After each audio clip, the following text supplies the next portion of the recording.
नमस्कार मित्रांनो, कसे आहात सगळे. परत एकदा तुमच्या सर्वांचं मनापासून स्वागत आहे माझ्या अफोर्डेबल होम्स चॅनलमध्ये. तर मित्रांनो, आपण पाहत आहात पुणे म्हाडा लॉटरी 2025 मध्ये काय गोंधळ चाललेला आहे. अजूनही 6 महिने होत आले, अजूनही म्हाडाची सोडत काढलेली नाही. आता इतका राग अर्जदारांचा अनावर होतोय आणि आता असं म्हणण्याची वेळ आलेली आहे की बाबांनो, आता एकतर लॉटरीची सोडत काढा, नाहीतर आमचे पैसे आम्हाला परत द्या, ते व्याजासकट द्या. नको आहेत आम्हाला तुमची घरं. पहिले महानगरपालिकेच्या निवडणुका होत्या, त्याची कारणं सांगितली. नंतर स्थायी समितीच्या, आता जिल्हा परिषदेच्या निवडणुका. आता काही दिवसात म्हणजे 7 फेब्रुवारी 8 फेब्रुवारी पर्यंत जिल्हा परिषदेच्या निवडणुका संपणार आहेत. त्यानंतर तरी यांनी घाईघाईने निर्णय घेतला पाहिजे, लॉटरीची सोडत काढली पाहिजे आणि जे अर्जदार लॉटरी जिंकणार आहेत त्यांना लवकरात लवकर पुढची प्रोसेस करायला, पुढची प्रक्रिया करण्यासाठी वेळ देण्यात यावा आणि जे जिंकणार नाहीत त्यांना लगेचच्या लगेच व्याजासकट त्यांची अनामत रक्कम परत करण्याची प्रक्रिया सुरू केली पाहिजे.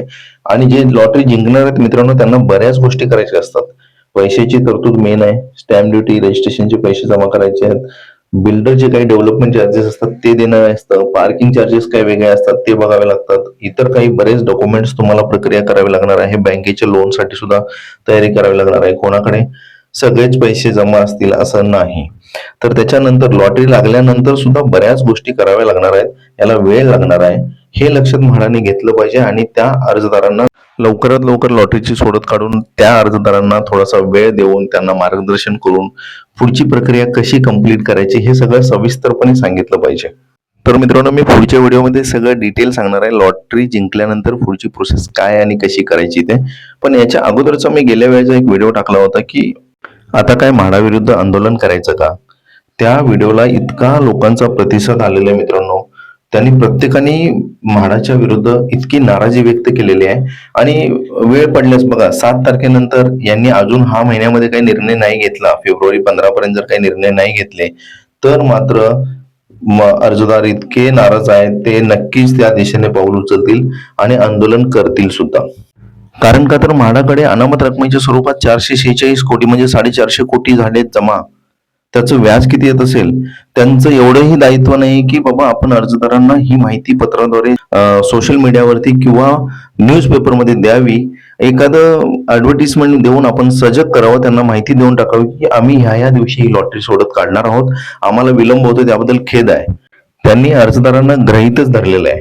आता एकतर यांच्या म्हाडाच्या लॉटरीमध्ये जे प्रकल्प आहेत ते अजून पण अपूर्णच आहेत. बरेच त्यांना वेळ लागणार आहे. हे लॉटरी धारकांनी सुद्धा लक्षात घेतलं पाहिजे. म्हाडाने जे ऍडव्हर्टिजमेंट दिलेले आहे त्यामधले बरेच प्रोजेक्ट कामं चालू आहेत, तरी सुद्धा म्हाडाला आपण एवढा उत्तम प्रतिसाद दिलाय. तर म्हाडाचं काही सुद्धा देणं लागत नाही का अर्जदारांबद्दल की बाबा आपण त्यांना माहिती द्यावी कुठल्या ना कुठल्या स्वरूपात, सोशल मीडिया, न्यूजपेपर, मीडियावरती जाऊन, इलेक्ट्रॉनिक मीडियावरती जाऊन.